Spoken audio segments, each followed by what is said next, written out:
In recent days, U.S. immigration enforcement has intensified sharply, and the impact is already being felt. Although official figures have yet to be released, multiple reports estimate that more than 460 individuals have been deported across the country since the start of the week. That figure isn't just a number. It reflects a broader shift in federal enforcement strategy as the Trump administration launches what appears to be one of the most aggressive deportation crackdowns in years. But before we dive into what's driving those rising numbers, we'll look at the ICE crackdowns making headlines across the country right now. In June 2025, U.S. immigration enforcement under President Trump's second administration took a bold turn with a focused crackdown targeting national security threats. ICE has confirmed the arrest of 17 individuals originally from Iran since Sunday, a move that signals a wider shift in immigration strategy, prioritizing people connected to countries deemed high risk by U.S. authorities. This follows a warning from Attorney General Pam Bondi, who noted that over 1,000 Iranian nationals are believed to have entered the U.S. unlawfully in the past 4 years.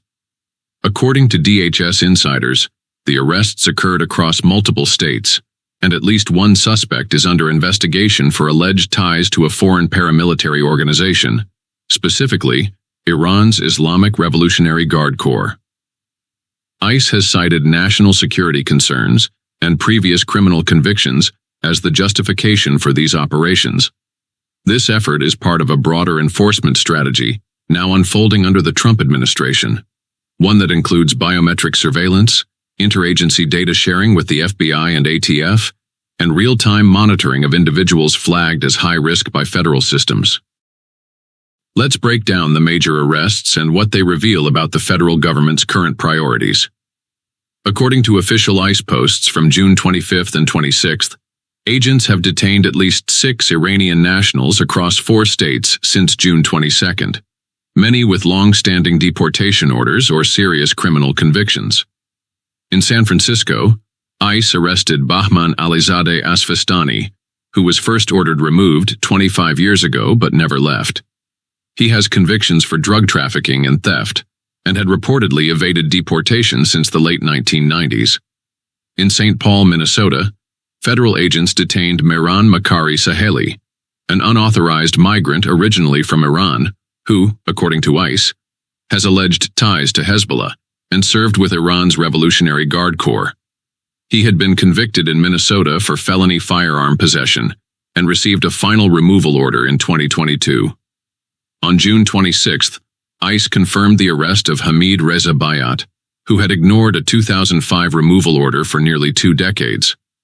Bayat had 2 prior drug convictions and was also caught driving on a suspended license. In Colorado Springs, agents arrested Mahmoud Shafiei and Mehrdad Medipur, both originally from Iran and living at the same address. Shafiei was ordered removed in 1987 and has convictions for drug offenses, assault, and child abuse. Medipur was processed for expedited removal in 2023, after being apprehended by Border Patrol near Rio Grande Valley, Texas. Both are now in ICE custody pending deportation proceedings. These arrests, reported in California, Minnesota, Colorado, and Texas, appear to be part of a national enforcement push targeting individuals already flagged due to prior criminal convictions, outstanding court orders, or immigration violations.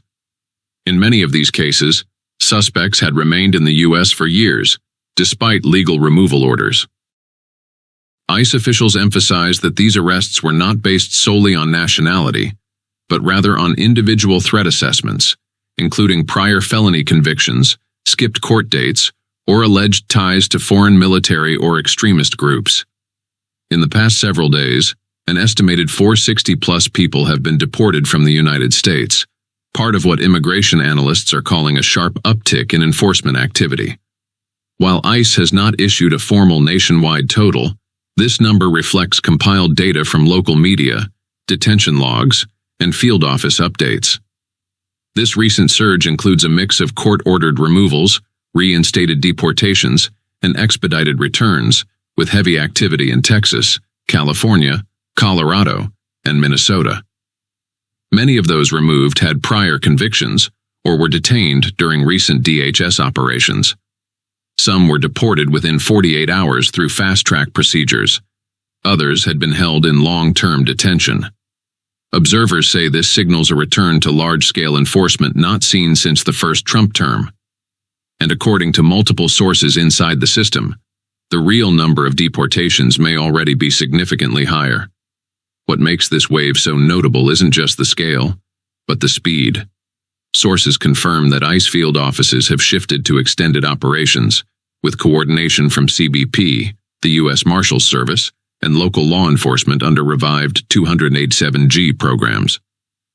Mobile processing units, detention transports, and chartered deportation flights have been spotted at major hubs, reflecting a level of planning not seen in years. While civil rights groups warn of due process issues and potential collateral arrests, administration officials argue the system is operating within the law and focusing on the most serious threats. DHS has not commented on the full extent of this week's actions, but the signs are clear. Deportations are accelerating, and enforcement priorities are expanding across the board. Public and political reactions to the surge in enforcement have been sharply split. On one side, a recent YouGov CBS News poll shows 54% of Americans support Trump's deportation policies, particularly when focused on non-citizens with criminal records.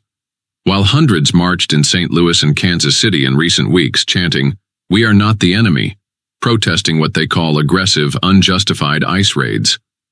The widening gap between public opinion and local backlash underscores a deepening national debate, leaving lawmakers and communities sharply at odds over the future of U.S. immigration enforcement. With ICE operations accelerating and field offices reportedly operating on extended schedules, all signs point toward an even broader enforcement campaign in the coming weeks. DHS has not announced any nationwide sweeps officially, but internal chatter suggests that high-priority targets, including individuals with criminal convictions, prior deportation orders, or national security flags, will remain in focus. Several states, including Florida, Arizona, and New York, are reportedly preparing for additional collaboration under expanded 287G agreements, which would give local law enforcement broader authority to assist in removals. Meanwhile, legal groups are bracing for a spike in emergency filings as concerns over mistaken arrests and due process violations grow. Whether this turns into a sustained federal push or triggers new legal limits will depend largely on how courts and the public respond. Let us know your thoughts in the comments, and don't forget to like, share, and subscribe to the channel for more updates on immigration, enforcement actions, and U.S. policy changes. Thanks for watching.